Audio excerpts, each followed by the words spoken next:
You just give me a thumbs up. Hey all, and welcome to what I'd say the January/February edition of Shoe Geeks for the Inside Running podcast. My name is Michael, and I am a director at the Sports and Arthritis Clinic in Adelaide and competitive over 35s runner. And I'm joined with my semi-competitive, joined by my co-host over in, first of all, Anglesey, Julian Spence, the owner of the running company Ballarat, and back collecting the most volume out of all of us at the moment. How you going, mate? It's funny how things change so quickly, isn't it? All of a sudden, I'm wearing the shoes out and you blokes are collecting them in the cupboard. Well, not you. Tommy is. Well, to be honest, Tom, you probably have had this conversation a lot. Tom, podiatrist in Sydney at Walker Street Podiatry. Everyone knows you're not running at the moment, and you probably have told the story like 50 times already, but a lot of the listeners wouldn't know why you're running. Can you give us a bit of an outline on what's happened and when it happened and what the outcome is and what you're planning to do? Sure. Yeah, and I've had that conversation many times every day in the last 5 or 6 weeks in the clinic. So I'm turning up to clinic in a boot every day and explaining myself every day. So yeah, it's I had a little run in with the car basically. So I think everyone assumes it's a running injury. I was running at the time, but it was the car that clipped my forefoot. It's my own fault. Yeah, just running along Pacific Highway in Sydney, trying to cross the road, and stepped onto the road, and the car got me. So I've got a fourth metatarsal fracture and a little fracture on the side of the big toe. So just it's going to be about, I'd say, 8 weeks in the boot. Yep. And I think brutal. I've got about 3 weeks to go. Yep. How much pain were you in? Yeah, I was in no pain for about half an hour, really, like hardly anything. So I actually, when it happened, I told the guy, like, yeah, no, I'm all good. It's, I think I'm fine. And I was walking, and actually for the first few minutes, I was thinking, I'll just walk this off, and then I'll start jogging again. And then like I kept walking, it wasn't getting better. And then it got to a point where like 10 minutes later, I couldn't really walk anymore. And then half an hour later, I knew I'd done something bad. Called Lana up. She came and picked me up, and we headed over to hospital and X-rays, and found out a couple little breaks in there.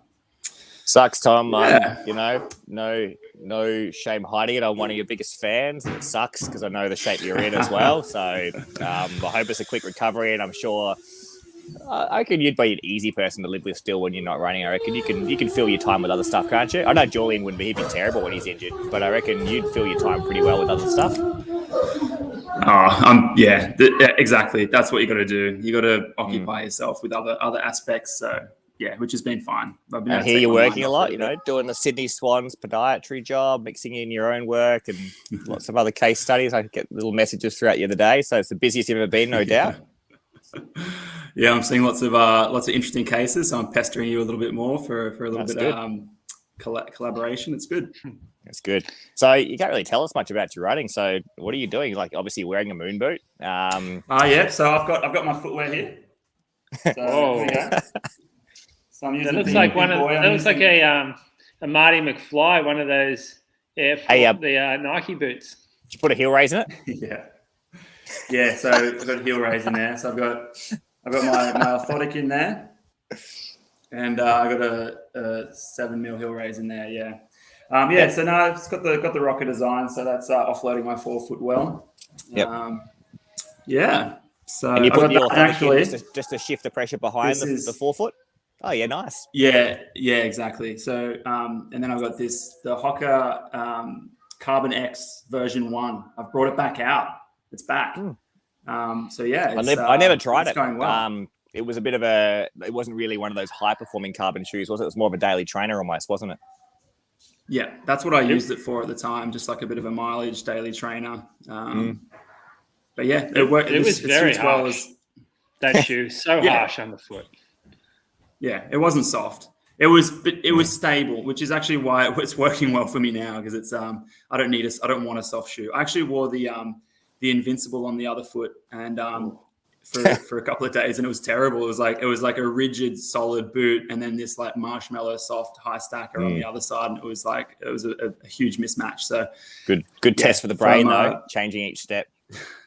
So if you're in a moon boot, that's do people get injured because they're walking around with this gimpy leg, like changing their gait? Is there often injuries associated with very common? Yeah, it's very, very common. So the big one is like hips and lower back. So a lot of people will get hip pain on the other side, on the side of or the other side. So yeah, I've pretty much got I've got like a 10 mil heel raise and an orthotic on the other side to try and match up. So as best you can, you got to match up. Do you feel it all the way to the forefoot as well? So you get like some substance under there when you're towing off, because the height difference is obviously you don't just want to wear a high heel, do you? Do you get a bit more height in the forefoot as well, or you can't really do that in a shoe? Yeah, I can't really fit it in, so I just try to find like a stable high stacker. So this is kind of like one of the higher stacks that is a bit stable, that has a plate, and then I'll get the lift just at the heel. So it's close enough. Like it doesn't. What would you give him? What would you give him, Julian? What shoe would you give him to wear with it? I'd probably go for an Asics Glide Ride, I reckon. Firm, rocket, pretty high stack. Second iteration then. It needs to be the second iteration to be firm. What, the Glide Ride? Yeah, the third iteration. The third one's not pretty soft. Third one's not hard anymore. Yeah. Okay. Well, we can get to that later. Yeah. What about a Stinson? You put him in a Stinson. Yeah, they're good, but they're hard to come by right now. What about I'd consider a Bondi with a heel raise in it, because it takes that. Well, we're talking about that walking gait. We'd put a lot more load through the back of the shoe, and sometimes those Bondis and the soft shoes, they're a bit too squishy at the back, and you feel like you sink down. And because it's a rocket shoe, it's already a lower offset. So I've actually been wearing my Bondis at work and loving a heel raise in them. Yeah, absolutely. That's good. So, Julian, you're running over 100 Ks a week and you're training for stuff at the moment, and it's summer over there. Trails, you're doing heaps of heels at the moment. What are you wearing? Yeah, I've got a collection of shoes that I've basically just I've back catalogued since I was injured. So I'll get a shoe and just put it aside. So I'm rolling through a few. I haven't actually. The only new shoe that I've grabbed lately is the Kawana from Hoka. So it's there's a lot of delays on shoe companies right now releasing models because of we've already talked about the reasons why, but this was one of the only new models that's arrived in store in the last, I reckon probably 2 or 3 months. So we're getting a bit antsy in the store, all the staff. So when a new shoe comes in, we're all over it. But this actually suited what I was after anyway. As I've started to run more, I've started to run a little faster. I've dropped a few kilos, and I wanted something that wasn't as like big and bulky and beefy like my Cliftons that I was wearing, my More Trails, my Invincibles, my Endorphin Shifts. I wanted something that's a little more agile, a little bit snappier off the ground, something that I could run sort of lower 4-minute K pace if I wanted to, and just, I guess, feel a bit lighter on the ground. And that's the Kawana. So that's what is owning that place for me at the moment. Now, I can't even remember seeing this in person when we bought it for the store. It was during COVID and showings were all over Zoom. So we never actually saw samples. I think Hoka in the past have struggled in their range by making too many shoes too similar without really polarizing them enough. And that lighter weight, easy running shoe they've had in the past. They've had like the Mac, the Rincon, the Clifton. This is the Kawana, but they've also had the Clayton. And so it's been like we've always just gone, okay, well, we'll pick the Clifton for the store. We'll dabble in some other stuff like the Mac 4 we've dabbled in.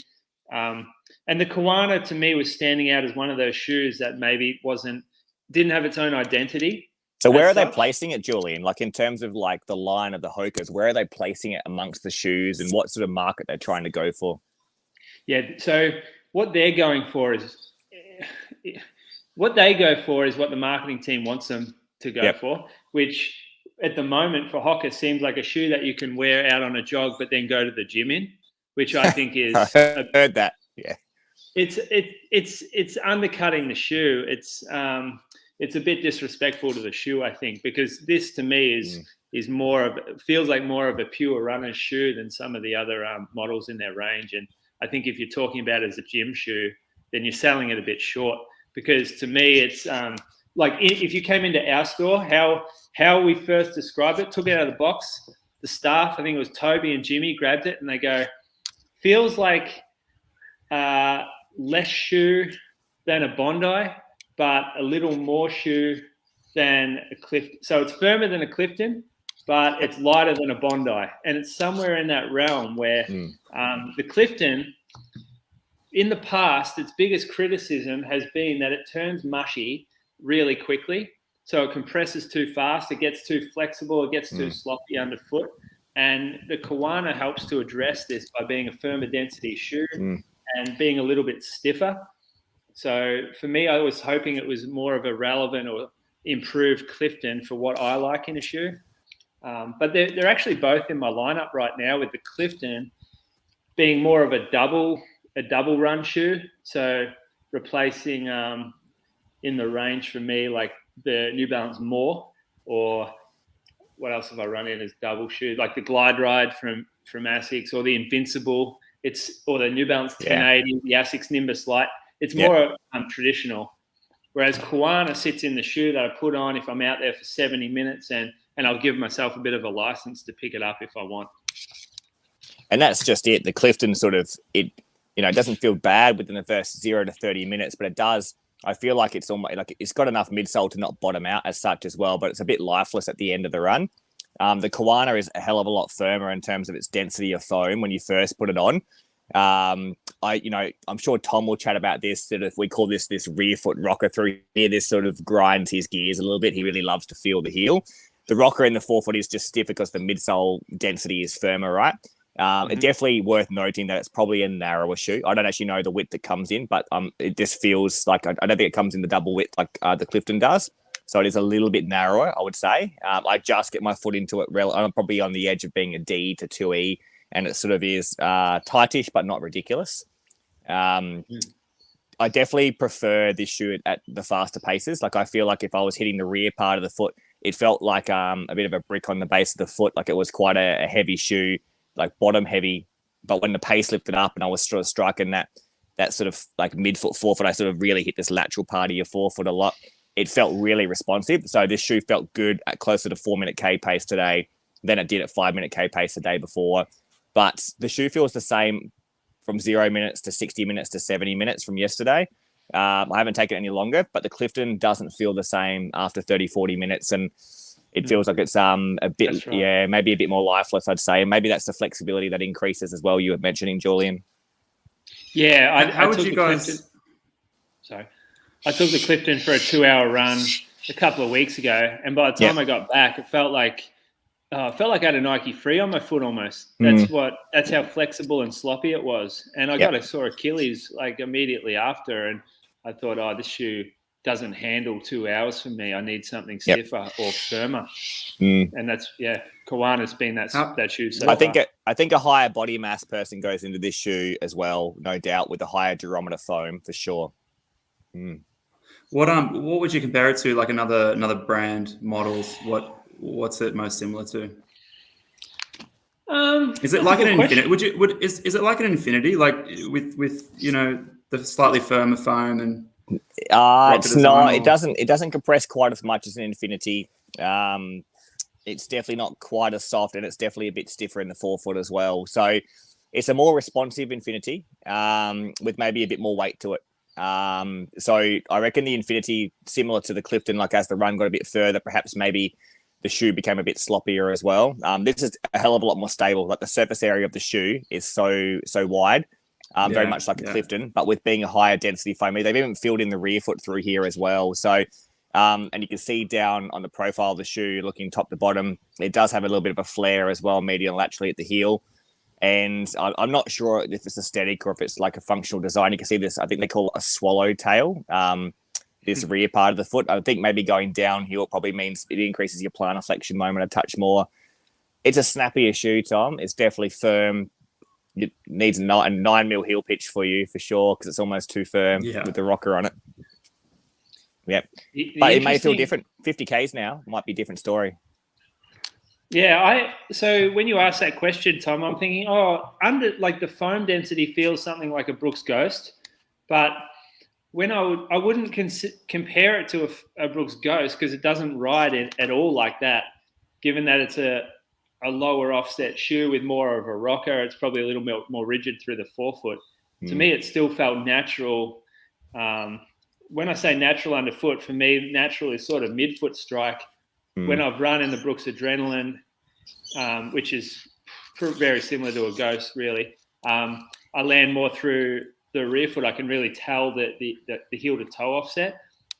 To me, this one feels closer towards something how a Nimbus Light would ride, but just a little bit more guts underfoot and a little bit more less spongy, maybe. Yeah, I mean, I found the foam a similar like firmness to almost the Sky. If I hit the Sky pretty hard, it'd be relatively soft. If I didn't hit it hard, it'd feel quite firm. So when the pace got higher, I'd hit the ground harder. I felt like I could compress it a bit more. So out of the lineup I have, I mean, obviously it's a lot less pitched. So if you're hitting the rear foot of this shoe, I think perhaps maybe the transition feels a little bit dead. But if you're more in the midfoot, forefoot, the transition's quite quick and quite sharp. So I prefer it more than a Clifton. 80% of my running at the moment is on the trails. And it's just a little bit more versatile on a surface that sort of keeps changing in terms of terrain and being softer. So it's a bit more nimble. Whereas the Clifton sort of doesn't quite give you as much feedback. So you might prefer it more on the bitumen. Tom, what do you got against the heel of this shoe, the rear foot? To me, it feels like there's part of the shoe is missing. So if anyone's watching this, I got this out to highlight. So I got my cheese board here. What? I came prepared, guys. That looks heavy. So yeah, it's heavy, right? Well done. Like you can see, like once you get it on board like that, how aggressive the rear foot rocker is. So the contact point is towards the midfoot, actually. So anyone that likes feeling foam under the heel, I don't think will enjoy this. Whether people actually know they like foam under the heel or not, I think is another question. I know that I like it. When I tried on, I mean, I've only walked in it, so I really got no idea how it rides running, but I've tried enough shoes on just walking in them to know that to me, it's just going to feel like it's missing like part of the shoe. Like it hasn't got much foam directly underneath my heel. More, can't you? Like if you do hit the heel, you can sit back on it further. To me, it just feels like my transition to the forefoot's a bit slower. So whereas I think for some people, it's almost the opposite. So I think it's just one of those features that will suit some people's mechanics and others not. I've got a history of Achilles issues, obviously, as well. So like for me, it kind of feels like it loads through the Achilles a little bit more. But I can see that design feature like globally, like in terms of the average injury rates and the location of these injury rates. It would be helpful for like the common ones, which would be like anterior knee pain. So runners that are getting like anterior knee pain, like kneecap pain, that design feature I think probably would be helpful because it may prevent so much overstriding or hitting the heel so hard because it's almost counterintuitive. Like there's less foam, so you'd think it'd be a harder impact, but it actually helps with that transition from heel to forefoot for people that I think land a little bit further out, a little bit hard on the heel. It might lessen that impact by having the rocker design at the heel. For me, it doesn't Tom, work. Just want to cut in. Are you suggesting that it helps people land further under their center of gravity, or are you saying something happens after they land that changes how they load how their knees and up the chain is loaded? Probably a bit. It could be a bit of both, to be honest. It could have it could actually have the effect that it actually changes the contact point. So the initial contact might actually be a bit closer because the foam's not there. So someone would normally be contacting a little bit more in front because the foam is thicker at the rear foot. If they're a heel striker, I'm talking about it. It wouldn't make a difference if they're forefoot or midfoot striking. But my guess is that if someone really dorsiflexes, someone enters into the ground and they're super dorsiflexed, they may actually fall further back towards the rear foot because they're actually hitting further back towards the angulation. If they're close to like hitting the rear foot to midfoot, maybe the shoe geometry might actually transition them quicker to the midfoot. So I think it depends on the severity of how someone enters into the ground. Like if someone enters in really rear foot, I'd argue this would almost sort of highlight that a touch more. But if someone's close to the midfoot, maybe it does assist them for a bit of anterior offloading. So tricky one, would be interesting to look at. Yeah, I don't know. Like I see it like the further back the heel is, the more squared off it is, the more anterior loads there are. And then the more rounded, the more rear foot rocker the shoe, the less the anterior loads. I'm talking about like anterior shin splints. So it's like the less common shin splints. It's like more at the front anterior side, not the medial shin splints. But if you hit the rear rocker and you're quite dorsiflex, you have to sort of transition over the actual rocker. So you'd almost say that you'd stay on the rear foot for a longer period of time to transition off the rocker if you hit it really, really far distally. If you hit the swallow point and then you transition off the curb, you have to sort of go over the curb. That would take a bit longer, I would have thought. Unless you're assuming that the geometry of just having the rear foot rocker there means you won't hit that zone. But if someone is able to hit that zone, surely the time to transition across the curb would be longer than across a flat surface. I don't know. We have to test this out, mate. Let's get some of your Run Scribe pods on and Why don't rear foot strike? So it doesn't like I think the shoe was rubbish for hitting the midfoot. So so I'm not quite sure, but maybe you're right. Maybe because it just speeds and the foam's firmer as well. So your theory might be right. It might actually get you to the forefoot a bit quicker, so it might offload the anterior loading.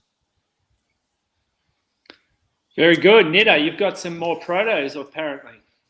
Well, they're not prototypes. I think they're not on the market yet. Nah, mate, everything's so late. These actually got pushed back, I reckon, till second half of the year. So got it, yeah. You allowed to talk about this?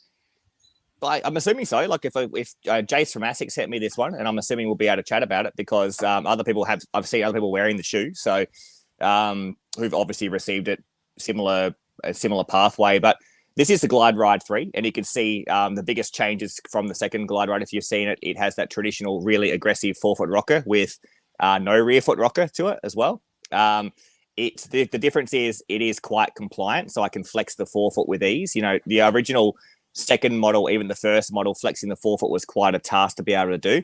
And they've infused the most superficial, the most dorsal top of the midsole with the FF Blast, and it makes it feel much softer.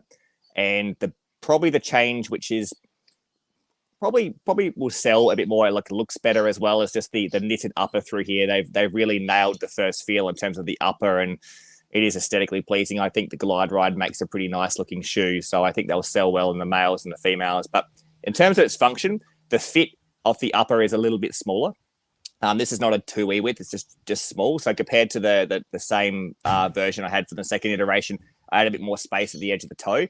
Whether they've just decreased the amount of volume of the upper because it's knitted, I'm not 100% sure, but because it's knitted, I expect it to probably become more voluminous as I wear it a bit more as well. But the difference between this and the second iteration is that you can feel the rocker a bit less because you feel how plush the shoe is superficially when you hit the ground. This is a shoe that feels 20% softer than the second one that came out. So I reckon you'll sell more, Julian, because it'll feel better. But Tom, as a prescription shoe for like big toe away and sesamoiditis, it's a funny story. Clarky got a pair of these, and because they're so soft in the forefoot, it almost flared up his sesamoid a little bit. He's got quite a cavus or high arch foot type. And so it almost like heated up his sesamoid a little bit as well. So, and I find that, that happened a little bit with the 28th version of the Kawana. It was much softer in the forefoot. So I'm interested to see what you guys think about it. Like, I think it will sell easier for the general population, but in terms of a prescription shoe for like osteoarthritis, which I view this shoe as a clinician, I think it probably doesn't play quite as good a role. And you can probably correct me if I'm wrong here, Julian, but there's not many shoes in that line. So historically, the Bondi, the New Balance More, that were always very stiff, they're all becoming a bit softer and a bit more for the general daily mileage running shoe now compared to what they used to be? Maybe because it's easier to sell. Yeah, for sure. The more, especially going to the version 3, become much more runnable, really enjoyable shoe, but too much flex in it for that particular unloading. The Bondi, the next version of the Bondi gets a lot softer, a lot more flexible. So yeah, maybe not that referral shoe as much as it was in the past. And so Nida, as a retailer, if we have to start ruling out shoes like this, it might come back to you guys having to be more flexible in your recommendations, because really there might not be that many shoes out there. The Glide Ride 3 might still be the best option in that space. I get the one thing I would say is, treating things like midfoot arthritis and big toe arthritis, like these are like sagittal pain. The pain sort of is like provoked by moving in a straight line, and these shoes are just so good at promoting people to move in a straight line and reduce the loading at those areas. I'd almost say the last 3 to 4 years, probably you agree, Tom, that like you can grab someone with these types of pathologies or pain associated to it, put them in this shoe without any orthomechanical therapy to it, and get a pretty good positive outcome, or at least run more steps without less pain. Whereas historically, we used to sort of manipulate the things inside the shoe a lot more to try and stiffen it up, to try and actually create an environment to try and reduce loading on those sites. So, which is usually a more expensive process, like orthotic therapy for the consumer is more expensive than buying a Glide Ride. So whether or not all these shoes become a lot more flexible and compliant, and practitioners need to start reinforcing the shoe a touch more, because there aren't many options left. We've had this discussion a few times, like the Hoka Stinson, definitely one of them. The Clifton and the Bondi become flexible relatively quick, I'd argue, within 50 to 100 Ks. The Glide Ride, definitely on the market, I thought was the stiffest after the New Balance More 1, and the 2 and 3 versions of that became much more flexible as well. So it's this is where the plated line probably comes in, right? Hoka X line. So you got the Bondi X now and the Carbon X. I think those two. But then there's cash. There's cash there as well, isn't there? Like a bit more pricey as well. Have you guys? We've often had customers come in who bring in their own carbon plate and put it, so their own little sheet of carbon shaped to a shoe, and they put it under. Are they really? Insole. Yeah. Yeah. And how many have you had doing that? Over the course of since I've worked, I've probably seen 30 of them. So not that many, maybe a couple of years. That's mate, a lot. You should see the Instagram of Ballarat Podiatry over there, mate. Really? Hey, hold up. Here we go. No, but so tell me about the difference between having a plate in a shoe and putting a plate underneath a device or under an insole. Yeah, why? What is it? Tell us, Tommy.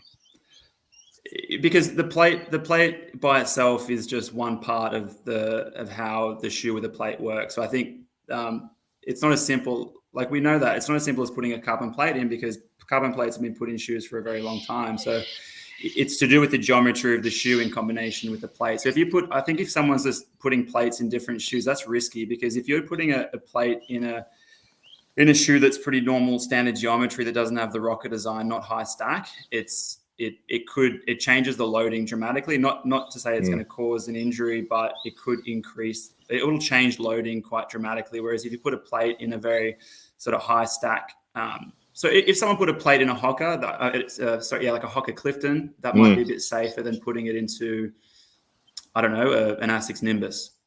I think we definitely see things like, I think having a stiff like plate within the midsole of a shoe, it superficially feels much more comfortable when it's like part of the midsole, right? So when you stick a plate beneath the sock liner, which I'm assuming that's what they do when they go into store, Julian, you often find people have like this, depending on how curved the plate is, and that's the biggest issue. You're trying to curve the plate to relative to trying to, maybe toe somewhat a bit earlier, or decrease stiffness in the midfoot, increase stiffness in the midfoot. But people strategize a way around that. So you see often people have this like abductory twist where they don't walk through the big toe because the plate's so stiff, and they'll float around it. So you'll start to see a lot more like transverse plane compensation up the chain. And it's because they can't move over the plate because it's too stiff for them to do that. So I can think of a couple scenarios where the plate might be really useful, but it's quite an aggressive thing to do superficially on the foot. without manipulating it to the geometry they need, and just sticking that into any shoe, especially like a traditional shoe, like sticking into a gel cumulus, for example. I think the plate's effect is massive and the shoe's effect is quite minimal, and then sticking into a high stack shoe is a different outcome again. So, and then it would depend how thick the plate is. If it's like there's some like I've seen like marketing for, you've seen those Victory carbon insoles. The one they spring, they put a spring. Yeah, that one. Yeah. But they're flexible, aren't they? That is an insole. That is a bit more. I mean, I haven't had one in my hand, but the feeling I've got is that it's almost like a bit of a placebo. Like, I think it's very flexible. It doesn't act like a super very feed. rigid It's probably not plate. far off a polypropylene type plate, I'd say. So. Yeah, but I think Julian might be talking about, the spring plates you see. I think they're called spring plates. They're like a carbon plate you buy from, like whether it's an engineering factory or perhaps maybe a medical company, for example, which people sort of prescribe to try and treat hallux limitus or like osteoarthritis of the big toe or things like that as well. They're like a thin little carbon, almost like the shape of an inner sole, but a bit thinner. And they run the length of the shoe, and they look horrible, and they honestly, most people hate them. Like most of the customers hate them and whinge about them.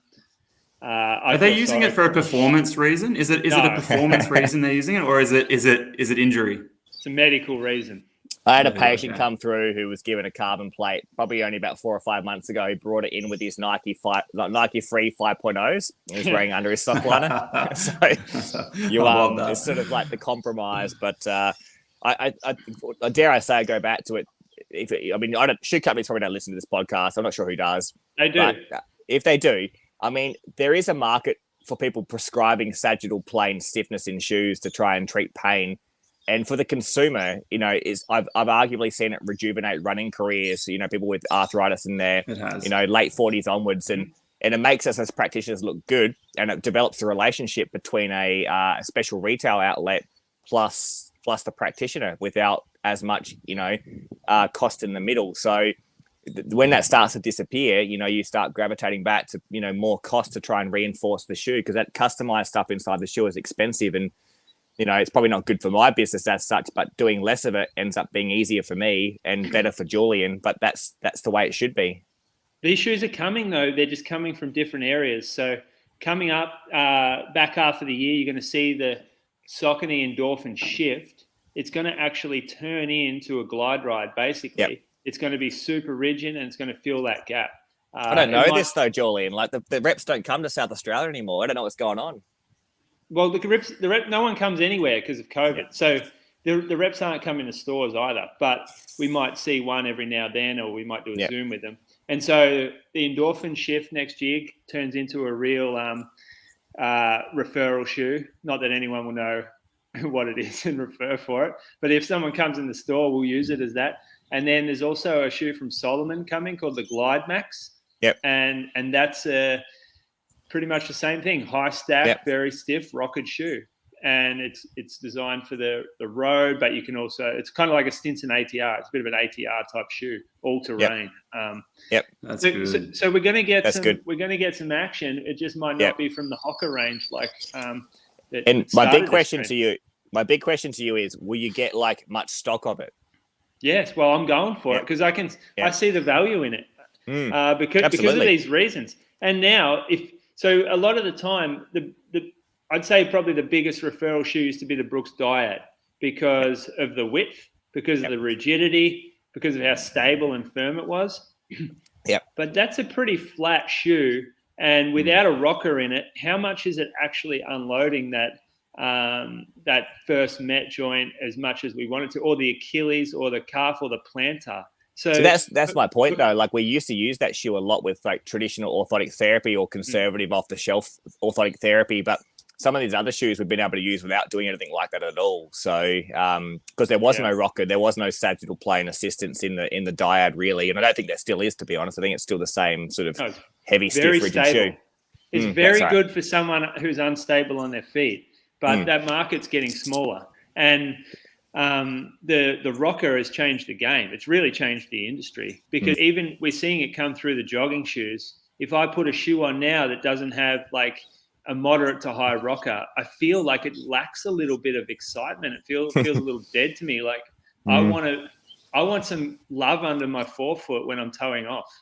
And you look at our shoe wall, and you're seeing this shade in nearly all the shoes, and they're the ones that are selling well too because they feel good to run in. Yep. Good. I mean, besides that, like I've been wearing the Kawana. I had a race on the track the other night. For the first time, I went out the Dragonfly. I got rid of it because I feel like I'm bottoming that shoe out. It's a spike. Of course, you bottom it out. Fucking hell. Yeah, but like, everyone talks about it being a bit of in the super shoe category, and I just feel like it's no different to a traditional Victory to me, just a bit superficially softer. But when I start running, it feels the damn same. It's very different, mate. Yeah, I know, but I just I'm hitting one small piece of the forefoot, and it's just you got like unique there, right? mechanics. You got unique mechanics. I put the pods on. I put the pods on the other night off the Air Victory. It's the first time I've run a race in it, and it definitely suited the mechanics more. It got more response from the shoe. Felt better the next day in the carbs, to be honest, than I did in the Dragonfly. Put a heel pitch in it. Unfortunately, the upper of the shoe it's not like it's a bit counterintuitive to put a heel pitch into that upper because it's pretty flimsy. So but it went really, really well. So in terms of like a middle distance shoe, someone who's really 4-footy, I think the Air Victory, similar to the Max Fly, would be probably a better option for guys running 1500 and below if they really like it. So the Max Fly. Yeah, well, the Max Fly is the same shoe. It's just the plate goes further back to the rear foot. Is the Sprinter coming out in him? Well, I've ordered it. They feel almost identical. Fly. The upper's better as well. Nah, very similar, mate. I've seen enough half milers wear the Max Fly now. So, could you imagine? Not everyone lands on their toes like you do. Yeah, but a lot do. So it's just a suggestion. It's there as an option. You've seen that 10K study they did where they looked at the foot strikes. Yeah, and there's guys in the front. Galen Rupp still wears the Victory, I think, for long events. So. And not that he runs the track anymore. And the only other shoe that I've got recently is Zara's out of the Adipas now. So our daughter has got this little Nike Free from the running company at Adelaide, and Chicken sorted her out with these. And I tell you what, this anatomical fit's still good. I know some podiatrists hate putting kids into shoes, but that's anatomical fit. It's a low pitch shoe. I don't know what the stack is. She's sort of sitting in the shoe. It's just a sock liner. It's got to be no pitch, doesn't it? It's like 8 centimeters long. No, the pitch of it, like the I know, but it's 8 centimeters long. No one's going. Yeah. They're not going to give you. Anyway, one thing I was noticing, because she can, like in our little Adipas, she can't hit the ground very hard, but the fact of having more foam beneath her foot, she can slam her body into the ground with these shoes because she can. It's the bone loading. It's great. That's it. So distributing the load through those lower legs, so building up some strength. Building her up for the Alpha Fly version 10. Absolutely, yeah. Well, you've seen her at sport, so I think these are more for aesthetic. They're not really good for athletics at the moment, so she's no good at that yet. But she'll get there. She'll get there. Yeah. But that's it from me. That's all I've really worn. I've been rotating about 80 Ks a week, rotating between some high stackers. I think I'll use this a lot. I think I'll use the Kawana for maybe 40-50% of my weekly load, I reckon. Yeah, I'll bang it. Did we talk about the Julian probably doesn't want to because he doesn't sell it, but the Takumi Sen 8? It's been a flop, mate. Big flop. I mean, I've done 2 workouts in it, and one was on the track, and the workout was quite long, and I found pulled up with traditional calf soreness, like DOMs, like I normally would. And when I did a workout on the grass track, so like reps of 1Ks and 400s, like a blended session, I loved it on the grass. I thought it was like one of the best racing flats I've worn on grass for the purpose. It felt better at shorter paces, so 400s, like 62, 64 seconds. Like I could turn my legs over quicker, but I just I'm a bit soft. Like I wear a lot of high stack shoes, and so when I wore it on the track, I found the next day I was pretty cooked in the calves, and probably for 3 days I was as well. So would I choose it over a Adios Pro? Probably not. Yeah, I can only pass on the feedback of Toby, who works in the store, who has both shoes, and he doesn't wear it very often because he doesn't quite find the point of it really. Like I know the purpose of it was to be a more firm, lower stack, flat, more responsive than a super shoe. It's not legal on the track, so it's not you can't really wear it. You're not going to wear it in cross country because it doesn't suit that. So he's finding it hard to find a home for it because he would just wear a Vaporfly or a Adios Pro over the top of it. And I've kind of got a feeling that the Streak Fly is going to be a similar type flop, Tom. Where there's a lot of hype. That. There's a lot of hype around that. this Streak Fly, and I know like there's still a market for traditional flats, but I just can't see someone gravitating towards it over the Vaporfly when they don't have to. So I still see the 10K race being like wearing a Vaporfly much more beneficial to their running economy, and they're going to get better performance from that. If I was to do a 5K road race, I'd still wear Next Percent over the Takumi Sen. Yeah. I get that. It's just interesting. Yeah, it'd just be interesting to see what happens moving forward. It's all that some of the other models. It goes back to that little debate where whether training in all these super shoes, for example, maybe at a younger age, maybe the more quality running, are you losing a few of those developmental stiffness properties by not exposing yourself to the traditional flat and making the tendon itself stiffer? Because when you're in these compliant shoes, maybe the workouts are easier, maybe you can do them faster, maybe you can do them better, but maybe the long-term setting is maybe wear a traditional shoe every now and then means you'll get more back from the super shoe when you get a bit more experience Michael, as well. So this shoe's 33 millimeters high. I know it feels a hell of a lot firmer than the other range, like just 6 millimeters up. And you think it shouldn't be a massive difference, but it feels dramatically different. So it does feel different, yeah.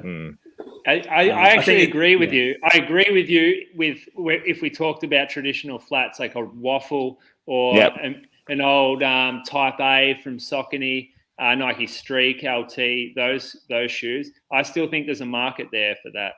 I think but I don't think those shoes are dramatically different from the Takumi Sen. I think the feel of them aren't that much dramatically different. And, I guess that goes to show you should have those traditional shoes as an option because they are not much different. When did you put a Streak LT on last? Nah, I actually wore a pair of traditional Victories on the track the other day, just like the original running spike, right? And my calves were burning after that.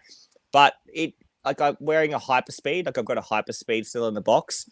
I've done strides in a traditional Adios 4 that I still have, but even that doesn't feel much different. Don't count. No, they don't. But what else do you wear those shoes for? If you're doing a long workout, you put more shoe on, don't you? I'm sure Toby's training for a marathon historically. He probably wore, shoes for a marathon workout. If he did track workouts, maybe the Takumi Sen. Tell Toby to be careful with his high stackers, all right? I've told him this. He's got perineal. He's got perineal issues. He's going to be. Mate, he's don't those put the Takumi Sen 8s a bit more. The Adios Pro 2 is so inverted. If you want to cause a perineal issue, that's what you do. Put that shoe on. It's a run crew thing. It's a run crew. Julian, I actually do have a question for you. I've moved my backyard to the Bel Air National Park now. I don't own any trail shoes. Ooh. Is it worth getting a trail shoe?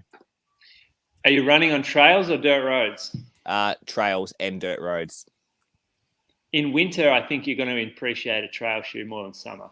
All right, give me your top 3 trail shoes on the market right now. Right now? Yep. Okay. Saucony Ultra Glide. So it's Saucony's newest shoe. It's softer than a lot of others. Saucony have always put out really hard, firm shoes. And they had this sort of theory that the more experienced or the faster you were of a runner, that you wanted a harder shoe and you wanted less cushioning. And it never made sense to me. It's like, who are you talking to? What good runners are you asking that want less cushioning? They're running 100 miles a week. Give them more cushioning. They're getting sorer. Anyway. Never, like, I used to get in arguments all the time around this because they would come out and they'd say, "Oh, this is the pro model from this guy, and he's a fast runner, so it'll suit him." And like, no, 100 miles a week in this shoe, he won't do 20 miles a week in this shoe. It's too firm.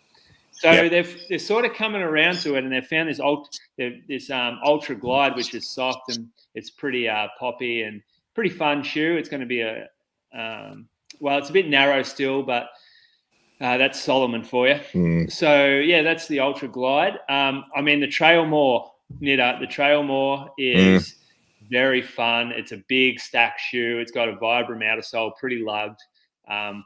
Is that softer? Is that softer than the Kawana? Oh, way softer. Yeah. Okay. Yep. Way softer. It's not a shoe to go quick in. It's a shoe to go slow and it's to do doubles in. Yep. I know like Ali, New Balance athlete, spends a shitload of time running around Aries Inlet in it. Bree loves it. I've worn it around. The only thing is, again, downside, the toe protector on it. So the toe cap, they're made of a super hard material that destroys your toe. So all three of us have toe-related irritations because of the toe cap. So trail shoes, I think they overthink it and they put things on them that create problems like this. The third, what's good right now? The Mafate Speed from Hoka. So Hoka's got a couple of trail. Oh, actually, all right. I'm going to get you with this one. The Ultra Mont Blanc. It's about to come out. So it's their plated fast shoe. It uses their fast foam. It's designed for someone who wants a lighter weight trail shoe, but it wants almost a super shoe feel on the trail. So that's good. I've got to speak to the Ultra guy this week. This is Ultra. Yeah. Oh, it needs a heel raise though, no doubt. Zero drop, but it's not. So Ultra now are doing multiple widths in their shoes. Oh, well, they're not multiple widths, but they've got different shapes. So they've got the traditional shape, which you'll find in a Lone Peak, which is that very anatomical toe box. But then they have like a more standard fit as well. And this Mont Blanc is on the more standard side. So it won't make traditional Ultra wearers like fall in love with it because of the shape, but it'll suit the mass market. And it's expensive. I think it's going to be like $350. Yeah. But it looks, that's what I'm going to get. That's going to be my trail stock it. Yeah, well, so what are they, small range because it's so expensive. Yeah, so this new one they've got is good, very good. Like, Ultra has progressed massively. It's like they had this massive cash injection after selling to one of the big corporations. And they went from a small brand that used to make pretty average shoes with a good concept to a good concept with big financial backing and capital. And so their uppers are as good as they come. And their foams now feel amazing underfoot. We're doing really well with Ultra because their shoes feel premium. And we're starting to see super shoes come. They sponsor that Frank Lana, the marathon runner, Lara Lana, from Roots Running. And he's, don't think is he going under 210? Did he go under 210 at that marathon project? Oh, he paced it. But yeah, they're bringing out a super shoe. So they're bringing out a plated super shoe with magic foam. Magic foam's the key, and they're going to use that in this shoe as well, I think. Nice. Very cool. Good tips. So, Tom, what's next for you, mate? How long you got left in the boot? And what's the plan now? What are you doing with your life? I've probably got 3 weeks in the boot still. Yep. Then it's probably going to be 2 weeks of just walking around, getting things moving again out of the boot, and then I'll start a bit of a back to run. Yep. What are you looking forward to running in? Good question. I don't even know. I'm gonna have to get into something like pretty stable and boring, aren't I? I'm gonna get into like I don't know. Brooks Ghost, baby. Brooks Ghost. Yeah, mate, no more Reebok. No more Reebok. Low profile. You still got those adrenalines. I don't have adrenalines. No, he got the Aurora. You got the adrenaline. We got the Aurora. Oh yeah, the Aurora. The Aurora is what mate, I was in the Aurora when my foot got run over. Yeah, and you know what? I've lost one of my Auroras, mate. Like I've got the left one, but the right one is somewhere gone. So the Kawana's come just in time because I cannot find it. Yeah, one of my favorite mileage shoes. Shoe, though. Absolutely, seriously a good shoe. But it must be time. Like Brooks must be coming out with their glycerin soon with the. It's all delayed. It's delayed. It's still everything's late. This stuff's been pushed back. I was telling you all. No one listened to me. Now you're all wondering where they are. You forgot. When's the streak fly? When's the streak fly coming? Let's go back to the streak fly. When do you get it? March, April. I'm not giving an exact date because it'll just show up one day and all of a sudden we got it. But that'll be a fun day in store. That will be. Most will we? anticipated shoe for a very long time, the Streak Fly. Tommy, you're a long way away from the Streak Fly with that metatarsal fracture. I know. It's so sad. I was just saying the other day, like how far away I am from the Victory cross country spike that I love. Oh, which is like barefoot with a few mil of cushion. What races? What do you guys got coming up? Are you guys seriously doing the whatever it is, that stupid pro race? Apparently. Shit, don't bring that I'll up. probably do. I've done the Herb a couple times. I'll probably do it again this year, I think. What's the best you finished there, Nitter? I don't know. I podiumed on the shorter events, the 550 and the 800, but never in the mile. So 550, Tom. The 550, mate. What the fuck is that? That's not a race. Imagine how much more enjoyable finishing a race in just over a minute is. It's550 really enjoyable. running around the car park. You got to do a lap and then you run around the car park. Julian, I hope they give me a 5 meter, like just you're 5 meters in front of me for the mile, and that would just be ideal. I'll be aerobic beast by then. Yeah, well, you've got a couple of weeks till then as well. No, I've got the state champs tomorrow night for the 1500, and tomorrow night for the 1500. And Masters or open?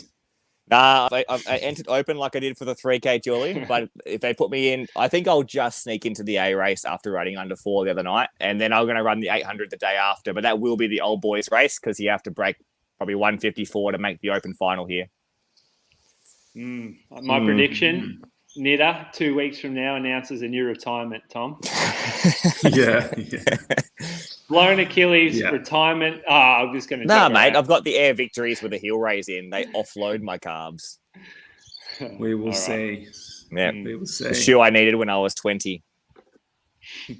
You don't... right. When the kids come in and buy shoes from your shop, Julian, you got to tell them when they pick up a pair of Dragonflies, they don't know how lucky they are. Mate, if I had Dragonflies in my store, I wish. I think there's some here. They must be not selling them as much here in Adelaide. Must be good track running going on in Victoria. Ballarat, home a distance. True. Yep. We need to have a education weekend / running weekend at in Ballarat one weekend. We'll have to organise that, Tommy. Let's tee it up. Yeah. I'm keen. There's not enough education in running footwear that's not old fashioned anymore. So we need to bring it to the fore. Bring the worlds together, podiatry and retail. There's a business plan right here. It is, yeah.